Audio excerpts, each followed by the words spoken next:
Hello students, in this video we are going to continue the prelims paper 3. The first part of prelims paper 3 for geography subject I have already uploaded, and this is the second part of that paper.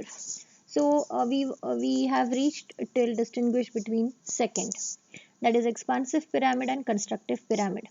So expansive pyramid is a type of population pyramid which has a broad base with narrow apex, and in the case of constructive it has a narrow base with broad apex. Okay, in the case of expansive it indicates that more people die at each higher band. Definitely if the apex is narrow means there is less amount of old population, more people will die, and it shows high birth rate and death rate. Broad base matlab the population of children is more, so definitely birth rate is high.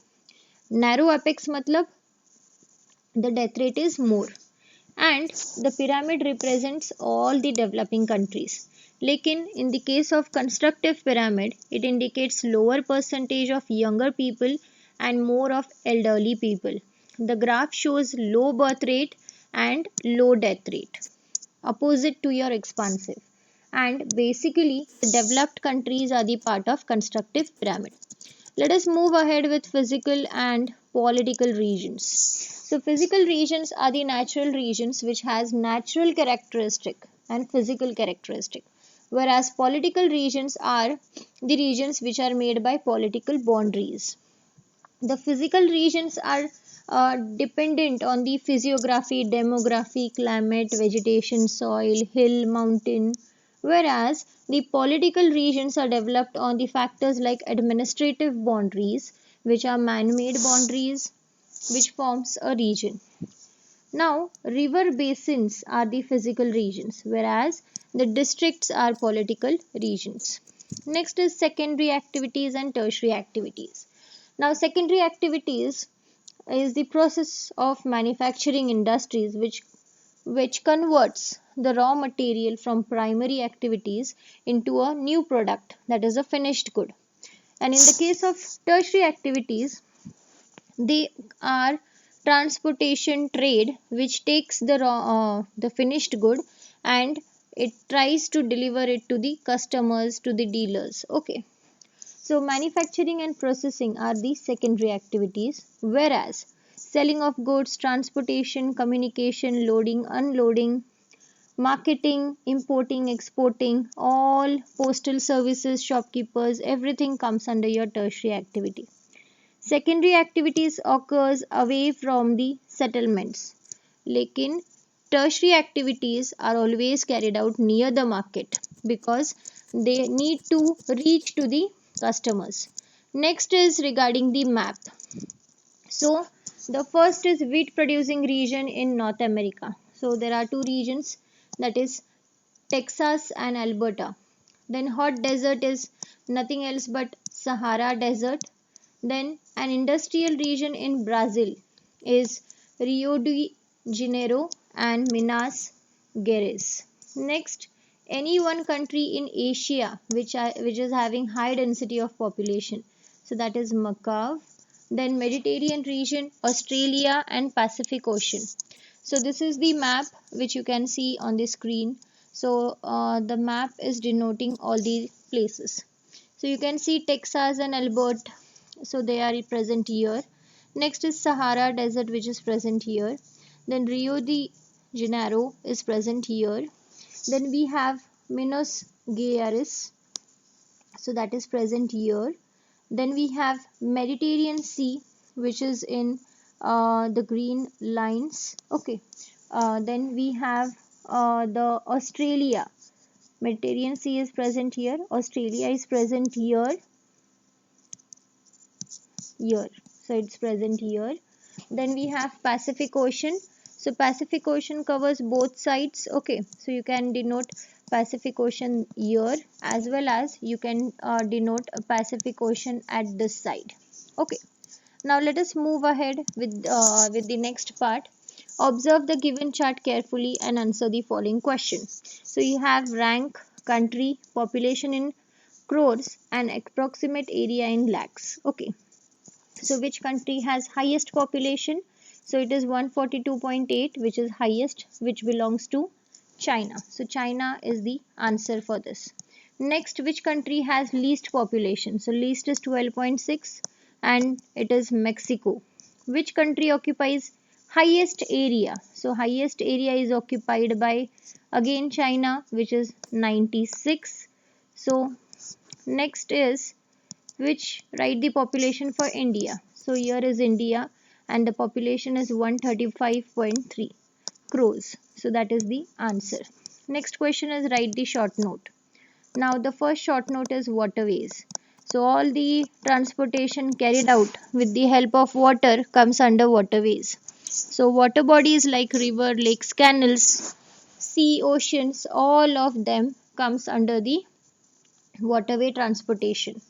So waterways includes linear features like river, canal, streams, as well as lakes and reservoirs.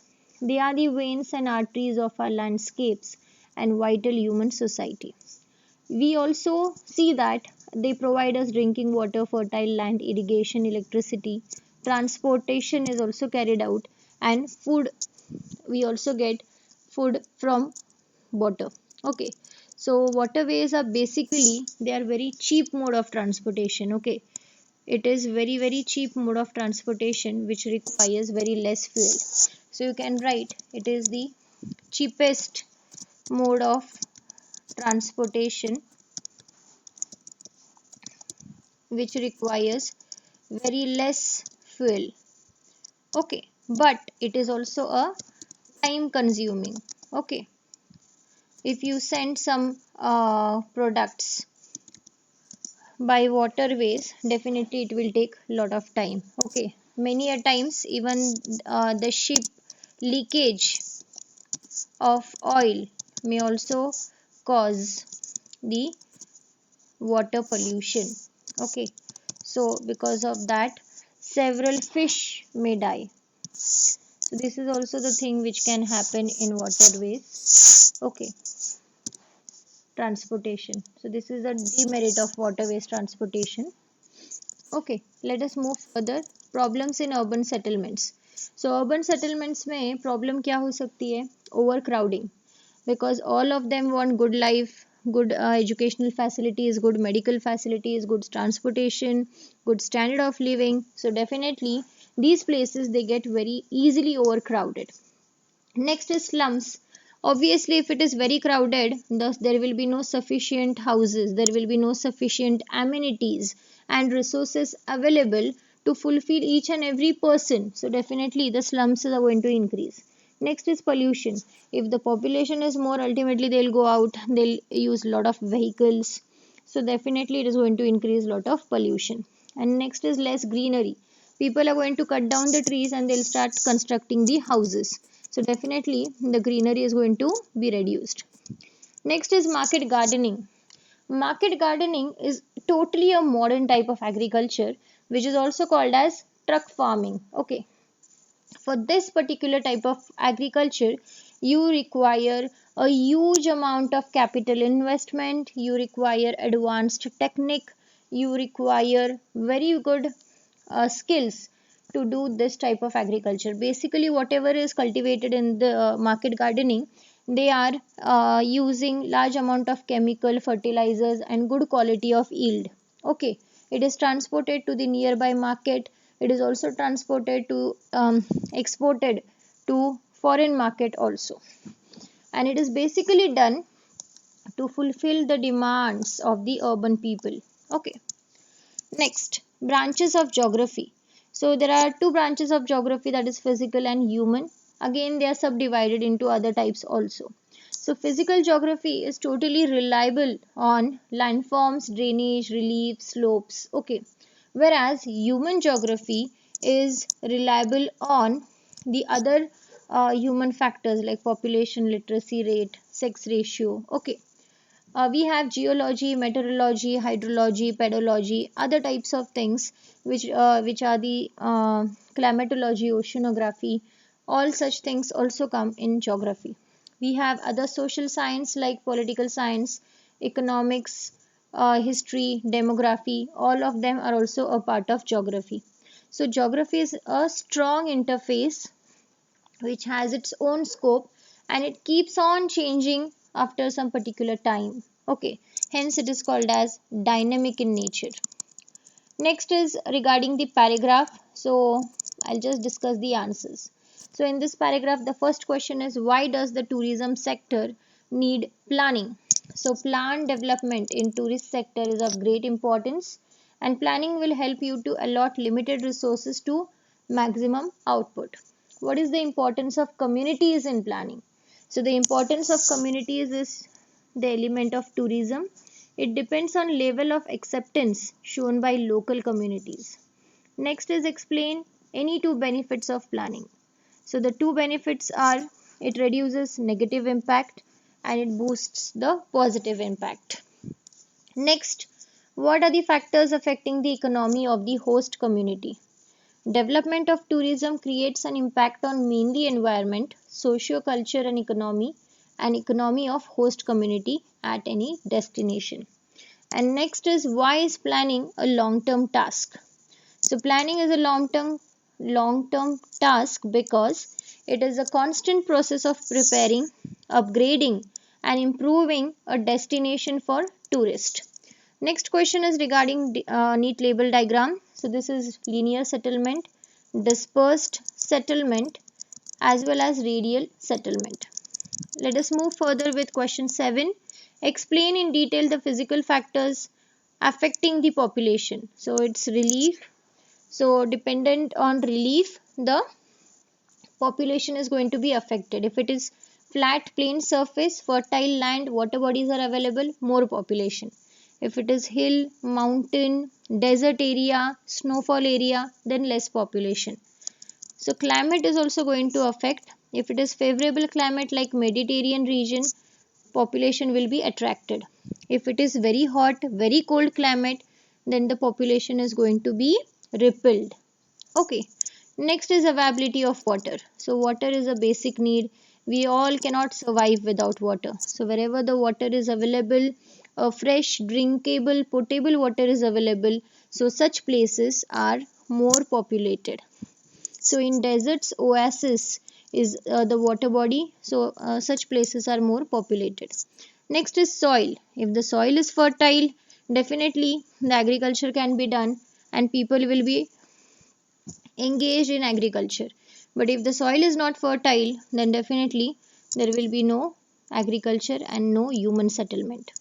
So this is how the answer you can write. Next is explain the classification of industries based on raw materials. So first is agro-based industries. Okay. So if the industries are dependent on agriculture as their raw material, then those industries are called as agro-based industries. Like sugar mills, you require sugar cane to remove jaggery out of it and to convert it into sugar. Again, cotton textile mills, you require cotton balls which you get from plants to convert it into a cloth. Next is marine based industries. Now marine based industries are dependent on the marine products, okay, like fish. Okay, so you can extract fish oil from them, you can make ointments from them. Okay, so ornamental objects you can get, small beads you can get, seashells you can get. So these are marine based industries. Next is forest based industries. So some are the products which we use, which we get only from the forest. Okay, so you get gums, resins, colors, dyes, fragrant oils, sandal, some of the wooden material. Okay, so such type of wood you get only from forest products, hence they are called as forest based industries. Next is mineral based industries. So mineral wealth, you require iron, steel, aluminium. Okay, all these minerals you require from mining, so those are mineral based industries. And last is pastoral based industries.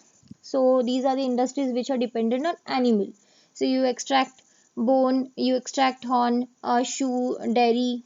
Okay, all dairy products, so that you can include in this answer. So this is all about prelims 3 paper. I hope it's very helpful to you all. Thank you for watching. Do subscribe it.